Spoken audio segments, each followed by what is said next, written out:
कांदा हे राज्यातलंच नव्हे तर देशातल्या लाखो शेतकऱ्यांसाठी नगदी पीक आहे, पण महाराष्ट्रात ते ऊसासारखंच राजकीय पीक देखील झालंय। या पिकाच्या लागवड क्षेत्रात, उत्पादनात, मागणीत, पुरवठ्यात, बाजारभावात अगदी छोटा छोटा बदल झालेला असला तरी शेतकरी, व्यापारी, ग्राहक अशा सर्वच घटकांना त्याची झळ बसते। कांदा उत्पादक शेतकऱ्याला त्याच्या घामाचा योग्य दाम मिळत नसेल तर त्याला जबाबदार कोण?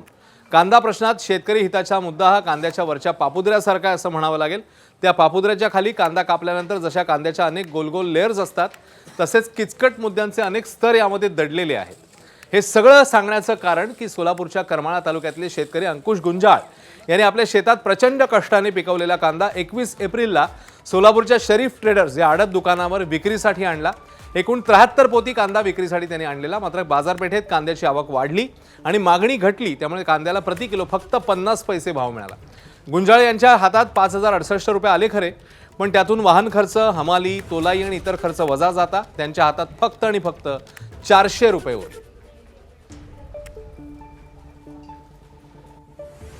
73 गोण्यांनी नेल्यावर मला येताना जेवायला तिकटाला तर राहायचं नाही, पण जेवायला सुद्धा मला पैसे राहिले नाहीत आणि 50 पैसे आणि 1.5 रुपयाने कांदा गेला। किती कांदा नेला होता? 73 गोण्यांनी आणले।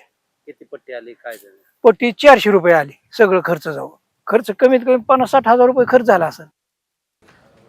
बाजारामध्ये खराब कांदा येत असल्यानं मागणी नाहीये, त्यामुळे कांद्याचे दर घसरले अशी प्रतिक्रिया सोलापूरच्या करमाळ्यातल्या आडत व्यापाऱ्यांनी दिली। ओला कांदा बाजारात आणू नका अशी विनंती व्यापाऱ्यांनी शेतकऱ्यांना केली आहे। चांगल्या दर्जाच्या कांद्याला 7 ते 8 रुपयापर्यंत भाव आहे, मात्र ओल्या आणि खराब कांद्याला भाव मिळत नाहीये असं व्यापाऱ्यांचं म्हणणं आहे।